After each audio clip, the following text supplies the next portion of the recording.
দ্বিতীয় পার্টে আমরা যে বিষয়গুলিকে দেখব সেগুলো হচ্ছে সংখ্যাগত ধর্ম বা কলিগেটিভ প্রপার্টি, তার সূত্র, সেখান থেকে এম অর্থাৎ আণবিক ভর নির্ণয় এবং বিভিন্ন প্রকার ধ্রুবক তার একক নির্ণয় করব। 2 নম্বরে দেখব হচ্ছে অভিস্রবণ চাপের ভিত্তিতে দ্রবণের প্রকারভেদ, অভিস্রবণ চাপজনিত ঘটনা ও তার ব্যাখ্যা, বিপরীত অভিস্রবণ এবং তার প্রয়োগ, এবং তার সঙ্গে বিভিন্ন রকম ব্যাখ্যামূলক প্রশ্ন আলোচনা করব। প্রথমে সংখ্যাগত ধর্ম বলতে কি বোঝায়? সংখ্যাগত ধর্ম বলতে তরল ও কঠিনের দ্রবণের এক বিশেষ ধর্মকে বোঝায়, যে ধর্ম শুধুমাত্র অনুদ্বায়ী কঠিন পদার্থের সংখ্যার উপরে নির্ভর করে, তার রাসায়নিক ধর্মের উপর নির্ভর করে না। সেই ধর্মগুলিকেই সংখ্যাগত ধর্ম বা কলিগেটিভ প্রপার্টি বলা হয়। এবার দেখি দ্রবণের সংখ্যাগত ধর্ম কত প্রকারের হয়ে থাকে। দ্রবণের সংখ্যাগত ধর্ম মোট 4 রকমের হয়ে থাকে। প্রথমটা হলো বাষ্পচাপের আপেক্ষিক অবনমন, দ্বিতীয় ধর্ম হলো দ্রবণের স্ফুটনাঙ্কের উন্নয়ন, তৃতীয় ধর্ম হচ্ছে দ্রবণের হিমাঙ্কের অবনমন, এবং চতুর্থ হচ্ছে অভিস্রবণ চাপ। প্রথম 3টি ধর্মে রাউল্টের সূত্র রয়েছে। বাষ্পচাপের আপেক্ষিক অবনমন সংক্রান্ত রাউল্টের যে সূত্র রয়েছে সেই সূত্রটার হচ্ছে P0 - P divided by P0 equal x2, অর্থাৎ এই বাদিকের অংশটি হচ্ছে বাষ্পচাপের আপেক্ষিক অবনমনকে বোঝায়।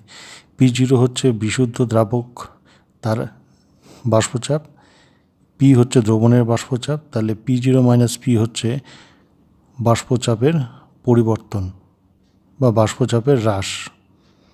একে যদি 0 দিয়ে ভাগ করি তাহলে যে মানটি হবে সেটা হচ্ছে বাষ্পচাপের আপেক্ষিক অবনমন।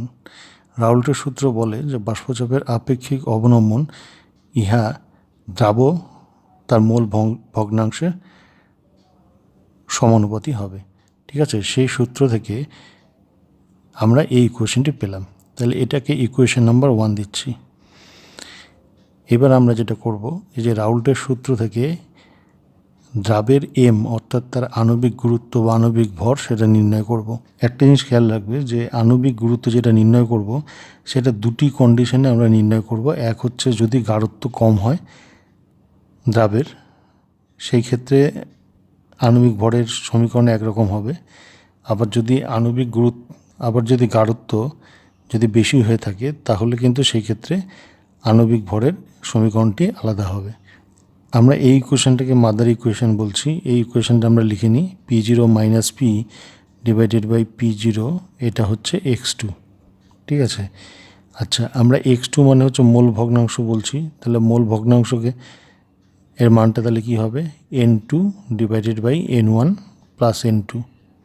ঠিক আছে, এইবার P0 - P divided by P0 এটা equal N2 divided by N1 লেখা যায়। কেন লেখা যাচ্ছে? যে এই যে সমষ্টিটা আছে এই সমষ্টিটা N1 প্লাস N2 এটা N1 এর সমান হয়ে যাবে। এর কারণ যেহেতু এটা গাঢ়ত্ব কম অর্থাৎ N2 কিন্তু N1 এর সাপেক্ষে অনেকটাই কম, তাহলে N1 প্লাস N2 এটা প্রায় N1 এর সমান হবে। অথবা এটাকে তোমরা লিখতে পারো যে N1 is double greater than N2, N2 সাপেক্ষে N1 এর মানটা অনেকটাই বড়। তাহলে এটাকে সরলভাবে এইভাবে প্রকাশ করা যায়। এবার যেটা করব সেটা হচ্ছে এই মূল সংখ্যাকে আমরা আণবিক ভরে প্রকাশ করব, অর্থাৎ P0 - P বাই P0, আর N2কে লেখা যায় W2 বাই M2, N1টাকে লেখা যায় W1 বাই M1। এইটাকে সরল করলে যেটা লেখা যায় সেটা হচ্ছে W2 into M1 divided by W1 into M2। এই যে সমীকরণটি হলো, এই সমীকরণ থেকে আমাদের যেটা দরকার সেটা হচ্ছে M2। এবার M2-র মানটা কীভাবে বের করব? এটা বজ্রগুণ করে দিই, তাহলে হয়ে যাবে হচ্ছে M2, আর এটাকে যদি আমরা এই পাশে নিয়ে নিই তাহলে নিচে চলে আসবে। তাহলে হয়ে যাবে হচ্ছে W2 into M1 divided by W1, এটা ছিল, ইন্টু এটা এদিকে অন্য নিয়ে নিব, তাহলে P divided by P0 - P। ঠিক আছে, এই যে সমীকরণটি দেখছো এই সমীকরণটাই হচ্ছে, এটা P0 হবে, সরি। তাহলে এই যে সমীকরণটা দেখছো এটা হচ্ছে সেই সমীকরণ, যেই সমীকরণ থেকে আমরা দ্রাবের আণবিক ভর বের করতে পারবো। এটাকে আমরা ইকুয়েশন নাম্বার 2 দিয়ে রাখছি। তাহলে রাউল্টের সূত্রের সমীকরণটা হচ্ছে এটা। এবার এই সমীকরণ থেকে আমরা দ্রাবের আণবিক ভর বা আণবিক গুরুত্ব বের করলাম। খেয়াল রাখতে হবে এটা কিন্তু গাঢ়ত্ব যখন কম হবে, আর গাঢ়ত্ব কম হওয়া মানে N1 প্লাস N2, এটা হচ্ছে N1 হয়ে যাবে, ঠিক আছে। আচ্ছা, এইবার চলে আসি যখন নাকি গাঢ়ত্ব বেশি হবে সেই ক্ষেত্রে কি হবে। তাহলে আমরা এই সমীকরণটা নিয়েই কাজ করব। তার মানে এটা লিখব P0 minus P divided by P0, এটা হয়ে যাবে x2, যেটাকে আমরা ফার্দার লিখতে পারি N2 divided by N1 plus N2। আচ্ছা, এইবার কি করব, এই ক্ষেত্রে মাথায় রাখতে হবে গাঢ়ত্ব বেশি মানে কিন্তু N2 এর মান N1 এর সাপেক্ষে নগণ্য নয়, তাহলে এই পদটি থেকে যাবে, ঠিক আছে, এই পদটা থাকছে। তাহলে এখানে আমরা লিখব যে এইবার আমরা উভয় পাশে যেটা কি করব, অনন্যক নিয়ে নেব, ঠিক আছে। অনন্যক নিলে এটার অনন্যক হয়ে যাবে P0 divided by P0 minus P, এটা অনন্যক নিলে হবে হচ্ছে N1 plus N2 divided by N2, ঠিক আছে। এটাকে যদি আমি N2 দিয়ে ভাগ করে দিই তাহলে হবে হচ্ছে N1 বাই N2 প্লাস এটা হয়ে যাবে 1। এবার এই 1টিকে যদি বাদিকে নিয়ে নিই তাহলে আমার ইকুয়েশনটা হবে হচ্ছে P0 divided by P0 minus P minus 1 equal N1 by N2। এবার বাদিকটাকে যদি সরল করি তাহলে কী হবে, লসাগু হবে P0 মাইনাস পি, এটা হবে P0 minus P0 plus P, P0 P0 cancel equal N1 divided by N2। এই N1 বাই N2কে যেটা লেখা যায় সেটা হচ্ছে W1 by M1 W2 by M2, ঠিক আছে। আমাদের টার্গেট হচ্ছে M2 এর ভ্যালু নির্ণয় করা। তাহলে আমার এদিকে বাদিকে থাকছে P by P0 minus P equal, এদিকে থাকছে হচ্ছে W1, তার সঙ্গে গুণ হবে কোনটা, M2টা গুণ হয়ে যাবে, আর নিচে কি থাকবে W2 ইন্টু M1, ঠিক আছে। এখান থেকে যদি M2 এর মান বের করতে হয় তাহলে বাকিটাকে এদিকে নিয়ে আসতে হবে। তাহলে হয়ে যাবে হচ্ছে M2, এটা আগে লিখলাম, equal P divided by P0 minus P into W2 M1 উপরে যাবে ডিভাইডেড বাই W1 নিচে। তাহলে এই সেই সমীকরণ, যে সমীকরণ থেকে আমরা কি করতে পারি, দ্রাব তার আণবিক গুরুত্ব নির্ণয় করতে পারবো, ঠিক আছে। এটা কোন ক্ষেত্রে, যখন নাকি দ্রবণের গাঢ়ত্বটা বেশি হবে, অর্থাৎ N2 এর মানটা কিন্তু N1 এর সাপেক্ষে নগণ্য নয় সেই ক্ষেত্রে, ঠিক আছে। এবার চলে আসি দ্রবণের স্ফুটনাঙ্কের উন্নয়ন। আমরা জানি যে বিশুদ্ধ যে দ্রাবক তার কিন্তু স্ফুটনাঙ্ক কম, এবং যে দ্রবণ তার স্ফুটনাঙ্ক কিন্তু বেশি হয়, ঠিক আছে। এবার সেটাকে যদি আমরা গ্রাফের মাধ্যমে বোঝার চেষ্টা করি তাহলে এটা হচ্ছে উষ্ণতার অক্ষ। যে কোনো একটি নির্দিষ্ট উষ্ণতায়, ধরো এই একটা নির্দিষ্ট উষ্ণতায় দ্রাবকের বাষ্পচাপটা এখানে থাকবে ধরে নাও, এবং ওর যে দ্রবণ তার বাষ্পচাপের মানটা কিন্তু এখানে হবে, ঠিক আছে। এবার যদি আমরা তার আগে আমরা একটা কাজ করে নিই, এই যে 1 অ্যাটমসফিয়ারিক প্রেশার, এটাকে আমরা এক্স অক্ষের সমান্তরাল টেনে নিলাম।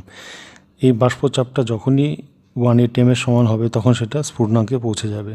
তাহলে বিশুদ্ধ যে দ্রাবক, বিশুদ্ধ দ্রাবকের এই এই এই উষ্ণতাতে বাষ্পচাপের মান হচ্ছে এতখানি। এবার যখনই উষ্ণতা আমি বাড়াচ্ছি তখন তার বাষ্পচাপের মান ধীরে ধীরে কি হচ্ছে, বৃদ্ধি হচ্ছে। ধরো তার বাষ্পচাপ আস্তে আস্তে বৃদ্ধি পেয়ে এখানে চলে গেল, ঠিক আছে। এই উষ্ণতাতে গিয়ে এখান থেকে যদি লম্ব টানি তাহলে এই যে উষ্ণতা দেখতে পাচ্ছ, এই উষ্ণতাটিতে বিশুদ্ধ দ্রাবক সেটা কিন্তু বাষ্পে রূপান্তরিত হওয়া শুরু করবে, অর্থাৎ এটা স্ফুটনাঙ্কে পৌঁছে গেল, ঠিক আছে। এই উষ্ণতাটাকে আমরা বলছি হচ্ছে টিবি, অর্থাৎ টেম্পারেচার বি ফর বয়লিং। তাহলে বয়লিং টেম্পারেচার, অর্থাৎ এটা স্ফুটনাঙ্কের মান। এটা কার ক্ষেত্রে, এটা হচ্ছে দ্রাবকের ক্ষেত্রে। এবার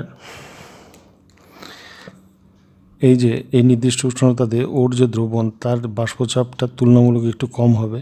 এবার উষ্ণতা যত বাড়াবো তার বাষ্পচাপের মান ধীরে ধীরে ধীরে ধীরে বাড়বে, এবং একটা সময় দেখা যাবে তার বাষ্পচাপের মান 1 atm এর সমান হয়ে গেছে, অর্থাৎ তখন সে স্ফুটনাঙ্কে পৌঁছে গেছে। এইবার এই স্ফুটনাঙ্কটা কত, তাহলে আমাকে কী করতে হবে, এখান থেকে লম্ব অঙ্কন করতে হবে। যে উষ্ণতাটা পাওয়া গেল সেটাকে আমি টিবি প্রাইম বলে দিলাম। এই টিবি প্রাইমটা হচ্ছে কার, এটা হচ্ছে দ্রবণ তার স্ফুটনাঙ্কের মান। ঠিক আছে, তাহলে দেখতে পাচ্ছ এই স্ফুটনাঙ্কের মধ্যে পার্থক্য রয়েছে। সেই পার্থক্যটা কত, সেটা হচ্ছে টিবি প্রাইম মাইনাস টিবি, যেটাকে আমরা ডেল টিবি ধরে নিচ্ছি। ঠিক আছে, এটাকে বলা হচ্ছে স্ফুটনাঙ্কের উন্নয়ন। ঠিক আছে, এবার রাউল্টের সূত্র বলছে এই স্ফুটনাঙ্কের যে উন্নয়নটা হবে সেটা কিন্তু সমানুপাতি হবে, যে দ্রাব থাকবে তার মোলাল গারত্বের সমানুপাতি। অর্থাৎ রাউল্টের সূত্র থেকে লেখা যায় ডেল টিবি এটা প্রপোর্শনাল হবে হচ্ছে এম, যেখানে এম হচ্ছে মানে মোলালিটিতে। ঠিক আছে, এইটা হচ্ছে ফার্স্ট ল, মানে স্ফুটনাঙ্কের উন্নয়ন সংক্রান্ত রাউল্টের যে সূত্র আছে তার এটা কিন্তু প্রথম সূত্র, এটা মাথায় রাখতে হবে। ঠিক আছে, এবার যদি আমি এটাকে ইকুয়াল করতে চাই তাহলে আমি এখানের থেকে শুরু করছি। ডেল টিবি ইকুয়াল একটা কনস্ট্যান্ট নিব ইন্টু কী লিখবো, এম। এবার দেখো এই যে কে নিচ্ছি, এরকম আমরা অনেকবার কে নিতে হবে সমানুপাতিক ধ্রুবক, কিন্তু এটা যেহেতু স্ফুটনাঙ্কের উন্নয়ন সংক্রান্ত যার জন্য এটাকে কে বি বলা হবে। ঠিক আছে, এই যে কে বি এটাকে বলা হয় স্ফুটনাঙ্কের মোলাল উন্নয়ন, অথবা এটাকে বলা হয় ইবুলোস্কোপিক কনস্ট্যান্ট।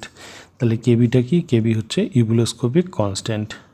তাহলে রাউল্টের সূত্রের যে ফাইনাল ইকুয়েশন সেটা হচ্ছে এটা, এটাকে আমরা ইকুয়েশন নাম্বার 3 দিয়ে দিচ্ছি, 3 নং ইকুয়েশন।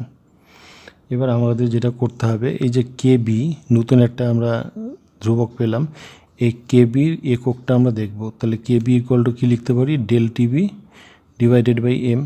এবার যদি আমার একক লিখতে হয় এসআই পদ্ধতিতে, তাহলে আমাকে টিবি আর হচ্ছে এম এর একক লিখলে আমরা কেবির একক পেয়ে যাব। তাহলে কেবির এককটা হবে ডেল টিবি মানে হচ্ছে উষ্ণতার পার্থক্য, যেটা এসআই পদ্ধতিতে হবে হচ্ছে কেলভিন, আর এম হচ্ছে মোলালিটি। একটু মনে করো যে আমরা মোলালিটির একক কী পেয়েছিলাম, সেটা হচ্ছে মোল কেজি ইনভার্স। ঠিক আছে, তাহলে নিচে যদি মোল কেজি ইনভার্স হয় তাহলে মোলটা উপর নিলে সেটা হয়ে যাবে মোল ইনভার্স, আর কেজিটা উপরে, কেজি ইনভার্সটা উপরে নিলে হয়ে যাবে সেটা কেজি। তাহলে কেজি মোল ইনভার্স, এটা হচ্ছে কেবি, অর্থাৎ ইবুলোস্কোপিক যে কনস্ট্যান্টটা পেলাম বা স্ফুটনাঙ্কের যে মোলাল উন্নয়ন তার একক। এবার একটা জিনিস মনে রাখবে, এই যে ইবুলোস্কোপিক কনস্ট্যান্ট বা কেবি এটা কিন্তু উষ্ণতার উপরে নির্ভরশীল। তাহলে উষ্ণতার উপরে কিভাবে নির্ভরশীল সেটা দেখানোর জন্য একটা ইকুয়েশন রয়েছে, KB equal R TB divided by 1000 into L V. এই ইকুয়েশনটাকে তোমরা একটু মনে রাখবে। এই ইকুয়েশনের মাধ্যমে কেবি মানে ইবুলোস্কোপিক কনস্ট্যান্টের সাথে যে উষ্ণতার যে সম্পর্ক রয়েছে সম্পর্কটিকে দেখানো হয়েছে। এবার দেখো কোনটা কি জিনিস। আর তো আমরা জানি আর তো হচ্ছে গ্যাস কনস্ট্যান্ট অর্থাৎ হচ্ছে গ্যাস ধ্রুবক, আর টিবি যেটা আছে টিবিটা হচ্ছে বিশুদ্ধ যে দ্রাবক তার দ্রাবকের হচ্ছে স্ফুটনাঙ্ক। যেমন জল হলে তার স্ফুটনাঙ্ক হবে হচ্ছে 100 ডিগ্রি সেলসিয়াস। ঠিক আছে, আচ্ছা, ডিভাইডেড বাই এলভি। এলভি কী জিনিস, এলভিটা হচ্ছে এলটা হচ্ছে ল্যাটেন হিট অর্থাৎ লিনতাপ। কোন লিনতাপ, যেহেতু এটা স্ফুটনাঙ্ক সংক্রান্ত এই জন্য ল্যাটেন হিট অফ ভ্যাপোরাইজেশন। এলভিটা হচ্ছে স্ফুটনের লিনতাপ। ঠিক আছে, বিশুদ্ধ যে দ্রাবক তার স্ফুটনের লিনতাপ। এরপরে যেটা আমরা করব, এই যে আমরা রাউল্টের সূত্র থেকে যে সমীকরণটা পেলাম, এই সমীকরণের সাহায্যে আমরা যে দ্রাব রয়েছে সেই দ্রাবের আণবিক গুরুত্ব নির্ণয় করব। তাহলে রাউল্টের সূত্রটি কি, রাউল্টের সূত্রের সমীকরণটা হচ্ছে del TB equal KB into M. এবার আমরা কি করব, ডেল টিবির মতোই রাখবো, কেবি থাকলো ইন্টু এম অর্থাৎ যে মোলাল গারত্ব, সেটাকে আমরা আর কি লিখতে পারি, মোলাল গারত্ব হচ্ছে মোল সংখ্যা ডিভাইডেড বাই দ্রাবকের ভর, সেটা হচ্ছে কেজিতে। গ্রাম, কিন্তু সেটা কেজিতে করলে ডিভাইডেড বাই 1000 করতে হবে। ঠিক আছে, এখানে এই ইকুয়েশনটাকে আরেকটু আগিয়ে নিই, তাহলে এটা কী হবে, del TB equal KB into N2 যেটা মোল সংখ্যা, সেটাকে আমরা কি লিখতে পারি, সেটাকে লেখা যায় হচ্ছে W2 অর্থাৎ দ্রাব তার ভর ডিভাইডেড বাই দ্রাবের আণবিক ভর অর্থাৎ M2 divided by W1 divided by 1000। আচ্ছা, তাহলে ডেল টিবি ইকুয়াল কী হবে কেবি, আর এটাকে একটু সলভ করে নিলে যেটা হবে W2 এর সাথে যাবে হচ্ছে 1000 আর W1 এর সাথে চলে আসবে হচ্ছে M2। আমাদের যেটা দরকার সেটা হচ্ছে M2। তাহলে M2টাকে যদি এই পাশে নিয়ে আসি তাহলে কি দাঁড়াচ্ছে, M2 equal KB into W2 into 1000 divided by W1 into del TB. এই যে ইকুয়েশনটি হলো, এই ইকুয়েশনের নাম্বার দিয়ে দিলাম এটা 4। মনে রাখবে এই যে ইকুয়েশনগুলো আছে এই ইকুয়েশনগুলোকে দিয়ে কিন্তু আমাদের গাণিতিক সমস্যার সমাধান করতে হবে। তাহলে এগুলো একটু তোমরা প্র্যাকটিস করে নিবে, ঠিক আছে। আচ্ছা, এইবার চলে আসি নেক্সট আরেকটি সংখ্যাগত ধর্ম, সেটা হচ্ছে হিমাঙ্কের অবনমন। তাহলে বিশুদ্ধ দ্রবণের যা হিমাঙ্ক থাকে, ধরো জলের হিমাঙ্ক হচ্ছে 0 ডিগ্রি সেলসিয়াস। এবার জলের সাথে যদি আমি কোনো অনুদ্বায়ী কঠিন যেমন লবণ একটি মিশিয়ে দিলাম, তাহলে কিন্তু মনে রাখবে যে হিমাঙ্ক হবে সেই হিমাঙ্কের মান কিন্তু 0 ডিগ্রি সেলসিয়াস থেকে কমে যাবে। এটাকে যদি গ্রাফের মাধ্যমে দেখাতে চাই তাহলে দেখো এই যে ওয়াই অক্ষটা আছে এটা হচ্ছে চাপের অক্ষ, আর এক্স অক্ষ যেটা আছে সেটা হচ্ছে উষ্ণতার অক্ষ। এটা যদি ধরে নিই তাহলে গ্রাফটা কেমন হবে, যে বিশুদ্ধ দ্রাবক যেটা আছে সেটা আর দ্রবণের ক্ষেত্রে এটা, এই দুটো লাইন আসলে হচ্ছে বাষ্পচাপের রেখা। কাদের, দ্রাবকের ক্ষেত্রে বাষ্পচাপের গ্রাফটা হচ্ছে এরকম, আর দ্রবণের ক্ষেত্রে বাষ্পচাপের গ্রাফটা হচ্ছে এরকম, ঠিক আছে। এইবার বিশুদ্ধ দ্রাবক যখন হিমাঙ্কে পৌঁছায় তখন সেই পয়েন্টটা হচ্ছে ধরে নাও এই পয়েন্টটা, ঠিক আছে। আর দ্রবণ যখন হিমাঙ্কে পৌঁছায় তখন সেই পয়েন্টটা হচ্ছে এটা। এর চাপ বনাম উষ্ণতার যে গ্রাফ রয়েছে কঠিন দ্রাবকের সেটা হচ্ছে এটা, ঠিক আছে। এটা হচ্ছে তোমার দ্রাবক, বিশুদ্ধ দ্রাবক, আর এটা হচ্ছে তোমার দ্রবণ, ঠিক আছে। এবার আমি যেটা করব সেটা হচ্ছে যে উষ্ণতাতে এরা কঠিন দ্রাবকের রেখাটিকে স্পর্শ করলো সেখান থেকে যদি আমি লম্বটা অঙ্কন করি, এই লম্ব অঙ্কন করলাম, আর দ্রবণ যে উষ্ণতাতে কঠিনে পরিণত হলো অর্থাৎ হিমাঙ্কে পৌঁছালো সেটা যদি লম্ব অঙ্কন করি তাহলে দুটি পৃথক পৃথক উষ্ণতাকে দেখাবে, ঠিক আছে। তাহলে এই উষ্ণতাকে আমি টি লিখছি, এটা দ্রাবকের, এই জন্য এটাকে বলবো হচ্ছে TF। এফ মানে হচ্ছে ফ্রিজিং অর্থাৎ হিমাঙ্ক, আর এই উষ্ণতাটাকে বলা হবে TF প্রাইম, ঠিক আছে। তাহলে দেখতে পাচ্ছ যে এই যে গ্রাফটা, এই গ্রাফটা হচ্ছে কি প্রকাশ করছে, যে দ্রবণ এবং দ্রাবক এই দুটো জিনিস কিন্তু একই উষ্ণতায় হিমাঙ্কে পৌঁছায় না, আলাদা আলাদা উষ্ণতাতে হিমাঙ্কে পৌঁছায়। আর এই যে লাইনটা আছে এটা হচ্ছে কঠিন যে দ্রাবক, কঠিন দ্রাবক তার বাষ্পচাপের এটা গ্রাফ। কোনো একটি নির্দিষ্ট উষ্ণতাতে, ধরো এই একটা নির্দিষ্ট উষ্ণতাতে যে দ্রাবক ছিল তার বাষ্পচাপ ছিল এখানে, আর যে দ্রবণ ছিল তার বাষ্পচাপ হচ্ছে এখান থেকে, ঠিক আছে। এবার যখন উষ্ণতা কমাচ্ছি দ্রবণেরও বাষ্পচাপ কমছে, একই রকমভাবে বিশুদ্ধ দ্রাবকেরও বাষ্পচাপ কমছে, ঠিক আছে। এবার এই যে গ্রাফ, এই লাইনটা দেখতে পাচ্ছ, এই লাইনটা হচ্ছে কঠিন দ্রাবক তার বাষ্পচাপের এটা গ্রাফ, ঠিক আছে।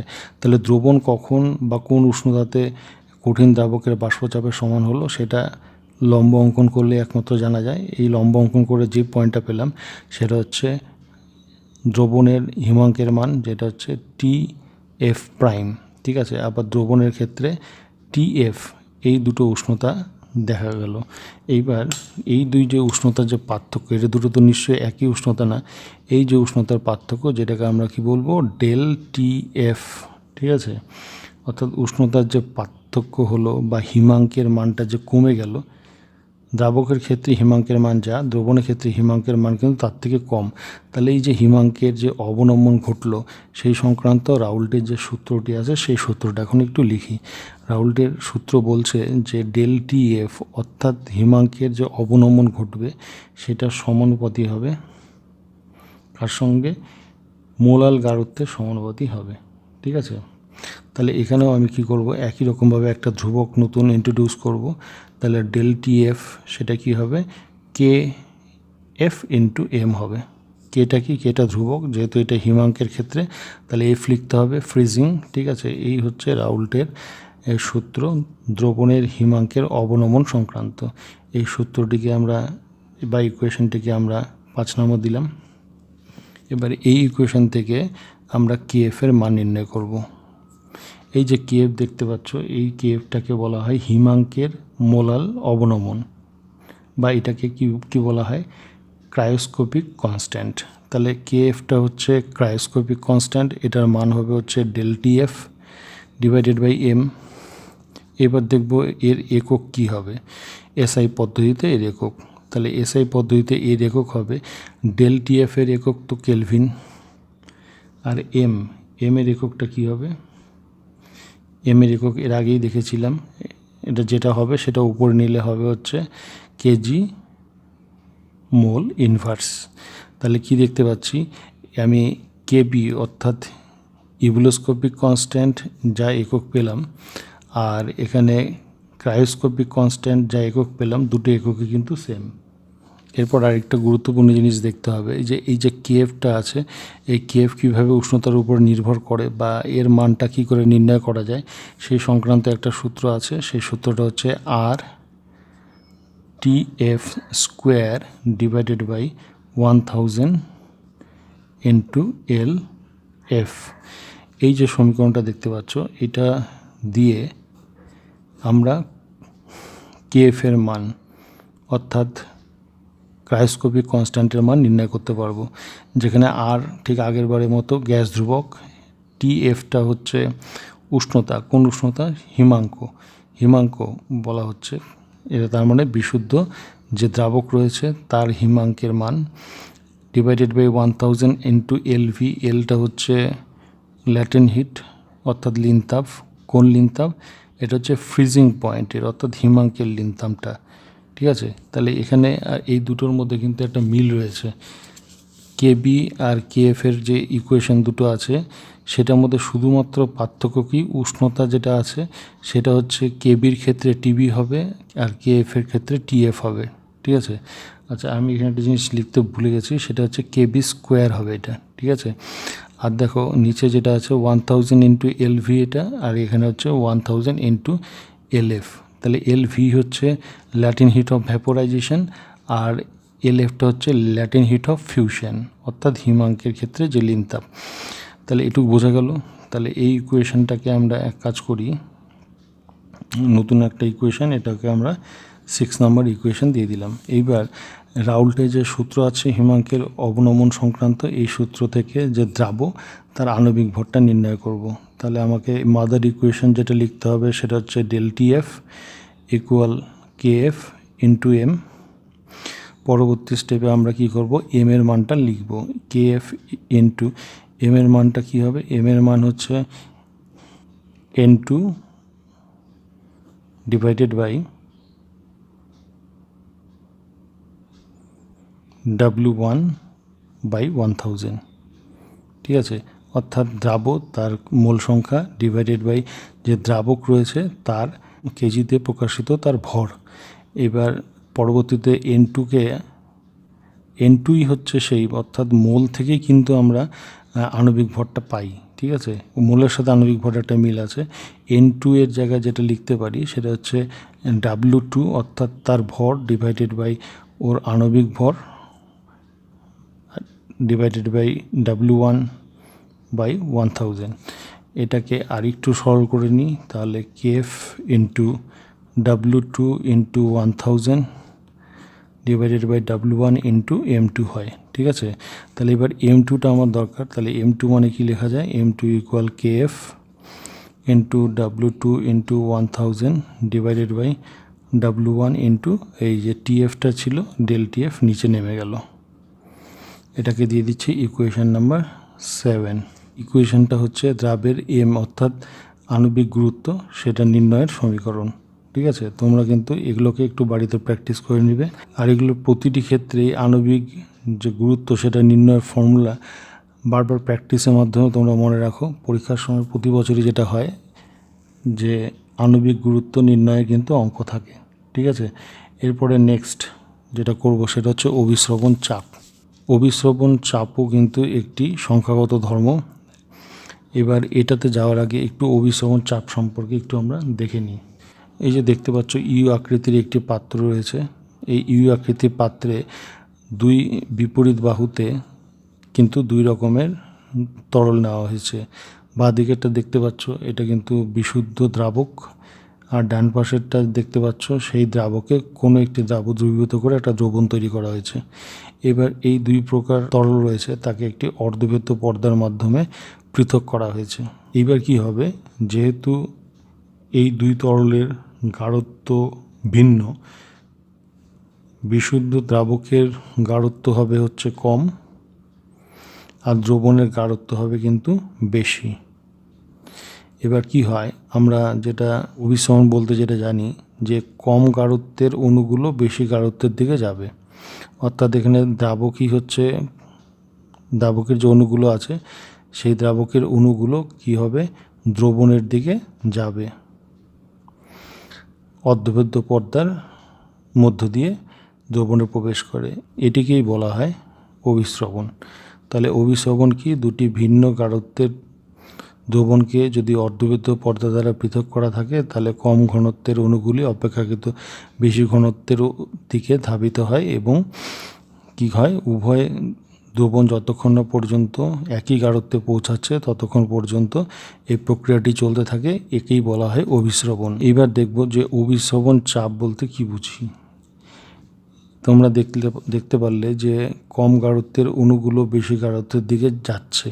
এইবার এই যাওয়াটিকে যদি আমার বন্ধ করতে হয় তাহলে আমাকে এই যে দেখতে পাচ্ছ এই যে বাহুগুলোতে যে পিস্টন লাগানো আছে, বি বাহুতে যে পিস্টন লাগানো আছে সেখানে আমরা একটা চাপ প্রয়োগ করব। ঠিক আছে, একটা প্রেশার অ্যাপ্লাই করব।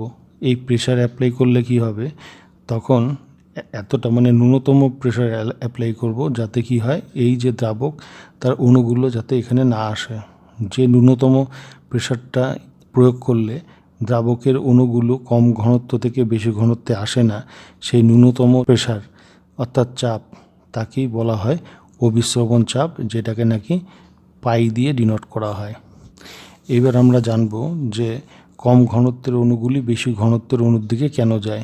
তাহলে কম ঘনত্বের যে অণুগুলো আছে বা দ্রাবক যে রয়েছে সেটা বেশি গাঢ়ত্বের দিকে ধাবিত হয়। এর কারণ হচ্ছে, এটাকে আমরা অভিস্রবণ বলি।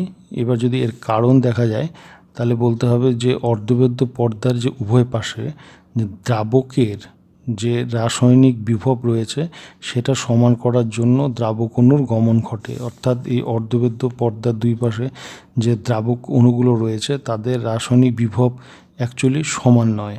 ঠিক আছে, এই রাসায়নিক বিভবটাকে সমান করার জন্য শুদ্ধ দ্রাবক সেটা কিন্তু বেশি ঘনত্বের দিকে ধাবিত হয় ততক্ষণ পর্যন্ত যতক্ষণ না পর্যন্ত এই উভয় পাশে দ্রাবকের রাসায়নিক বিভব সমান না হয় ততক্ষণ পর্যন্ত প্রক্রিয়াটি চলে।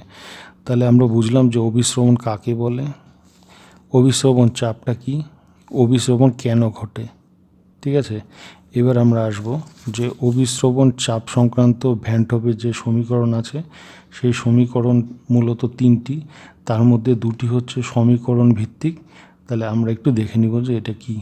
ভ্যান টপের যে প্রথম সূত্রটা আছে মানে first law of van Hoff অভিস্রবণ সংক্রান্ত, সেখানে বলা আছে যে এই যে অভিস্রবণ চাপ সেটা সমানুপাতি হবে কার সাথে, সি এর সাথে, অর্থাৎ গাঢ়ত্বের সাথে সমানুপাতি। এখানে যে গাঢ়ত্বের কথা বলা হয়েছে সেটা কিন্তু মোলার গাঢ়ত্ব। ঠিক আছে, মানে মোল পার লিটার।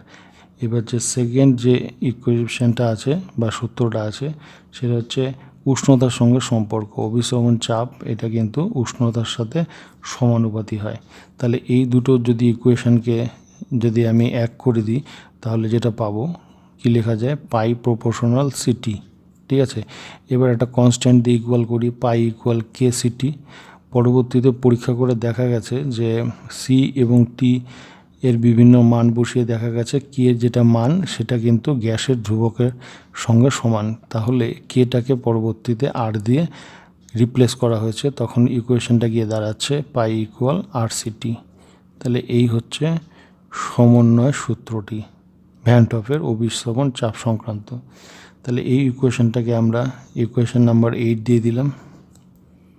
এবার এই সমীকরণ থেকে আমরা দ্রাবের আণবিক গুরুত্ব নির্ণয় করব। দেখো দ্রাবের আণবিক গুরুত্ব কিভাবে নির্ণয় করে। মাদার ইকুয়েশনটা আমরা লিখেছি পাই ইকুয়াল আর সিটি। আবার এই সমীকরণ থেকে যেটা লিখব যে আর থাকলো সি মানে হচ্ছে এন অর্থাৎ মোল সংখ্যা ডিভাইডেড বাই আয়তন অর্থাৎ ভি ইন্টু টি উষ্ণতা। নেক্সট স্টেপে যেটা লিখব আর ইন্টু এনের জায়গায় লিখব হচ্ছে ডাব্লু অর্থাৎ এর ভর বা ওজন ডিভাইডেড বাই এর আণবিক ভর অর্থাৎ M into V dot T. ঠিক আছে, আমার যেটা দরকার সেটা হচ্ছে এমটা দরকার। তাহলে এমটাকে যদি আমি বাদিকে নিয়ে আসি তাহলে এম ইকুয়াল কী হয়, W R T divided by pi into V. এই যে ইকুয়েশনটা পেলাম, এই ইকুয়েশনটা হচ্ছে ভ্যান টপের যে সূত্র সেই সূত্র থেকে দ্রাবের আণবিক ভরের সমীকরণ। এই সমীকরণটিকে 9 নাম্বার দিয়ে দিলাম। তাহলে আমরা কি করলাম আজকে, যে সংখ্যাগত যে ধর্ম 4টি রয়েছে সেই 4টির সমীকরণ কি করে বের করে সেটা নির্ণয় করা শিখলাম আমরা। আর প্রত্যেকটি ক্ষেত্রে আণবিক ভরের যে সমীকরণ সেটাও কি করে আসে সেটা আমরা শিখলাম। আর এটা খুবই জরুরি যে এই বছর লাস্ট ইয়ার যেটা এসছে নেক্সট ইয়ারে কিন্তু অন্য আরেকটি সংখ্যাগত ধর্ম থেকে আণবিক গুরুত্ব নির্ণয় করতে দেবে। তাহলে তোমরা একটু বাড়িতে একটু প্র্যাকটিস করবে। এইবার যেটা দেখব সেটা হচ্ছে অভিস্রবণ চাপের ভিত্তিতে দ্রবণের প্রকারভেদ। পাই অর্থাৎ অভিস্রবণ চাপ এর উপরে ভিত্তি করে দ্রবণকে আমরা 3টি ভাগে ভাগ করতে পারি। একটা হচ্ছে আইসোটনিক দ্রবণ, একটা হচ্ছে হাইপোটনিক দ্রবণ, আর একটা হচ্ছে হাইপারটনিক দ্রবণ। আচ্ছা, আইসোটনিক দ্রবণ বলতে কী বোঝো? ধরো দুটি এ এবং বি দুটি দ্রবণ রয়েছে, তাকে অর্ধবেত পর্দা দ্বারা পৃথক করা আছে। যদি দেখা যায় এ আর বি এর মধ্যে কোনোটিতেই দ্রাবকের গমন হচ্ছে না, তার মানে এই দ্রবণটির যা অভিস্রবণ চাপ আর বি দ্রবণটার যে অভিস্রবণ চাপ সেই দুটো সমান।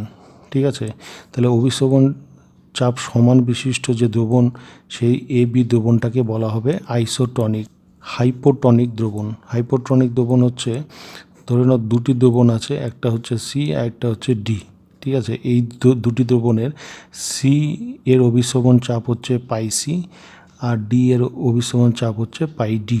ঠিক আছে, এবার এই দুটো চাপের মধ্যে যদি তুলনা করি, যদি দেখা যায় যে পাই সি এই চাপটা পাই ডি এর থেকে বড়, তাহলে সি যে দ্রবণ তার অভিস্রবণ চাপ বেশি ডি দ্রবণের তুলনায়। তাহলে ডি দ্রবণটি সি দ্রবণের সাপেক্ষে বলা হবে হচ্ছে হাইপোটনিক, অর্থাৎ এর অভিস্রবণ চাপ যেহেতু কম ডি দ্রবণটাই এক্ষেত্রে হাইপোটনিক। ঠিক আছে, আবার যদি হাইপারটনিক দ্রবণ বলি তাহলে ওই একই রকমভাবে যে সি এবং ডিটার মধ্যে তুলনা করা হয়েছিল যার নাকি অভিস্রবণ চাপ পাই সি এবং হচ্ছে পাই ডি। এবার যদি এমন হয় যে পাই সি এর মান বেশি পাই ডি এর তুলনায়, তাহলে সি দ্রবণের কিন্তু অভিস্রবণ চাপটা বেশি ডি দ্রবণের তুলনায়। তাহলে সি দ্রবণটিকে বলা হবে হাইপারটনিক দ্রবণ। কোন দ্রবণের সাপেক্ষে? ডি দ্রবণের সাপেক্ষে। একটু দেখে নাও, এখানে যদি আইসোটনিক দ্রবণ হয় তাহলে কিন্তু দ্রাবকের কোনো রকম গমন হবে না। ঠিক আছে, এই যে হাইপোটনিক দ্রবণ, এখানে হাইপোটনিক মানে হচ্ছে ডি দ্রবণটা হাইপোটনিক, এর অভিস্রবণ চাপটা কম, সি এর অভিস্রবণ চাপটা কিন্তু বেশি, মনে রাখবে। তাহলে ডি থেকে কিন্তু সিতে দ্রাবক অণু যাবে, তাহলে ডি থেকে সিতে যাবে, তাহলে ডি এখানে হাইপোটনিক। আর হাইপারটনিক দ্রবণ এখানে সিটা করা হয়েছিল কারণ এর অভিস্রবণ চাপটা বেশি, ডিটা কিন্তু হাইপোটনিক, তাহলে হাইপোটনিক থেকে এই হাইপারটনিক দ্রবণে দ্রাবক অণু কিন্তু যাবে। ঠিক আছে, এবার অভিসরণ চাপ ঘটিত কিছু ঘটনা এবং তার ব্যাখ্যাগুলোকে আমরা দেব।